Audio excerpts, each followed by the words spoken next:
Big boss 12ರ ವಿಜೇತ ಗಿಲ್ಲಿ ನಟ ಪಳಾರ್ cinema ಮೂಲಕ ನಾಯಕನಾಗಿ ಪಾದಾರ್ಪಣೆ ಮಾಡುತ್ತಿದ್ದಾರೆ. ಈ ಚಿತ್ರಕ್ಕೆ ಕಾವ್ಯ ಶೈವ ನಾಯಕಿಯಾಗುತ್ತಾರೆ ಎಂದು ನಿರೀಕ್ಷಿಸಲಾಗಿತ್ತು. ಆದರೆ ಕಾವ್ಯ ದಿ ಪ್ರಾಬ್ಲಮ್ ಎಂಬ ಹೊಸ ಸಿನಿಮಾದ ಶೂಟಿಂಗ್ ಆರಂಭಿಸಿದ್ದು ಗಿಲ್ಲಿ ಅಭಿಮಾನಿಗಳಲ್ಲಿ ಗೊಂದಲ ಮೂಡಿಸಿದ್ದಾರೆ. ಬಿಗ್ ಬಾಸ್ 12 ಗೆಲ್ಲುವ ಮೂಲಕ ವೃತ್ತಿ ಜೀವನದಲ್ಲಿ ಹೊಸ ಅಧ್ಯಾಯ ಆರಂಭಿಸಿರುವಂತಹ ಗಿಲ್ಲಿ ನಟ KVN ಪ್ರೊಡಕ್ಷನ್ ನಿರ್ಮಾಣದ ಹೊಸ ಸಿನಿಮಾ ಪಳಾರ್ ಮೂಲಕ ಸ್ಯಾಂಡಲ್ವುಡ್ಗೆ ಹೀರೋ ಆಗಿ ಪಾದಾರ್ಪಣೆ ಮಾಡಲಿದ್ದಾರೆ. ಈಗಾಗಲೇ ಹಲವು ಸಿನಿಮಾಗಳಲ್ಲಿ ಅತಿಥಿ ಪಾತ್ರಗಳಲ್ಲಿ ನಟಿಸಿರುವ ಗಿಲ್ಲಿ ಪಳಾರ್ ಮೂಲಕ ಪೂರ್ಣ ಪ್ರಮಾಣದ ನಾಯಕನಾಗುತ್ತಿದ್ದಾನೆ. ಕಳೆದ ತಿಂಗಳು ಗಿಲ್ಲಿ ಹೊಸ ಸಿನಿಮಾ ಘೋಷಣೆ ಮಾಡಿದ ಬೆನ್ನಲ್ಲೇ ಈ ಸಿನಿಮಾಕ್ಕೆ ನಾಯಕಿ ಯಾರಾಗಬಹುದು ಅನ್ನೋ ಕುತೂಹಲ ಹೆಚ್ಚಾಗಿತ್ತು. ಇಲ್ಲಿಯವರೆಗೂ ಸಿನಿಮಾ ತಂಡ ಯಾವುದೇ ಗುಟ್ಟು ಬಿಟ್ಟು ಕೊಟ್ಟಿಲ್ಲ. ಹೆಚ್ಚಿನವರು ಈ ಸಿನಿಮಾಗೆ ಕಾವ್ಯ ಶೈವ ಅವರೇ ನಾಯಕಿಯಾಗಬಹುದು ಎಂದಿದ್ದಾರೆ.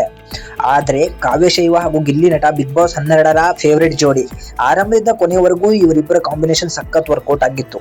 ಇದೇ ಫೇರ್ ಅನ್ನ ಪಳಾರ್ ಸಿನಿಮಾದಲ್ಲಿ ನೋಡಬಹುದು ಎಂದು ಅಭಿಮಾನಿಗಳು ಕಾದಿದ್ರು. ಇದರ ನಡುವೆ ಶಾಕ್ ಎನ್ನುವಂತೆ ಕಾವ್ಯ ಶೈವ ಹೊಸ ಸಿನಿಮಾದ ಶೂಟಿಂಗ್ ಆರಂಭಿಸಿದ್ದಾರೆ.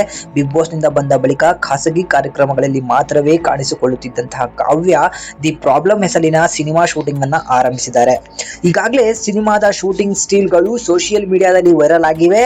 ಇನ್ನು ಸಿನಿಮಾದ ನಾಯಕ ಯಾರು, ನಿರ್ದೇಶಕ ಯಾರು, ನಿರ್ಮಾಪಕ ಯಾರು ಅನ್ನೋ ಮಾಹಿತಿ ಇನ್ನೂ ಪ್ರಕಟವಾಗಿಲ್ಲ. ಕಾವ್ಯ ಶೈವ ಹೊಸ ಸಿನಿಮಾ ಶೂಟಿಂಗ್ ಆರಂಭಿಸಿದ ಬೆನ್ನಲ್ಲೆಯೇ ಗಿಲ್ಲಿ ಅಭಿಮಾನಿಗಳಲ್ಲಿ ಆತಂಕ ಮನೆ ಮಾಡಿದೆ.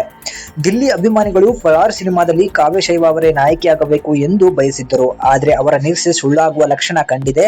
ಕಾವ್ಯ ಹೊಸ ಸಿನಿಮಾ ಶೂಟಿಂಗ್ ನಲ್ಲಿ ಬ್ಯುಸಿಯಾಗಿದ್ದರೆ ಗಿಲ್ಲಿ ಕೂಡ ತಮ್ಮ ಸಿನಿಮಾದ ಶೂಟಿಂಗ್ ನಲ್ಲಿ ಭಾಗಿಯಾಗಿದ್ದಾರೆ. ಸೊ ಏನೇ ಆಗ್ಲಿ, ಇವರಿಬ್ಬರ ಕ್ರೇಜ್ ಅಂತೂ ಕರ್ನಾಟಕದಲ್ಲಿ ಸಿಕ್ಕಾಪಟ್ಟೆ ದೊಡ್ಡ ಮಟ್ಟಕ್ಕಿದೆ.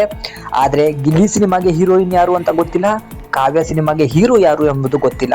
ಮುಂದಿನ ದಿನಗಳಲ್ಲಿ ಎಲ್ಲರೂ ಕೂಡ ಕಾದು ನೋಡ್ಬೇಕಾಗತ್ತೆ ಈ ಸಿನಿಮಾದ ಹೀರೋ ಯಾರು, ಹೀರೋಯಿನ್ ಯಾರು ಅಂತ ಹೇಳಿ. ಏನೇ ಆಗ್ಲಿ, ಇವರಿಬ್ಬರ ಜೋಡಿ ಮುಂದಿನ ದಿನಗಳಲ್ಲಾದ್ರೂ ಒಟ್ಟಿಗೆ ಸೇರಿ ಒಂದು ಸಿನಿಮಾವನ್ನು ಮಾಡ್ಲಿ ಅನ್ನೋದು ಗಿಲ್ಲಿ ಅಭಿಮಾನಿಗಳ ಆಶಯ.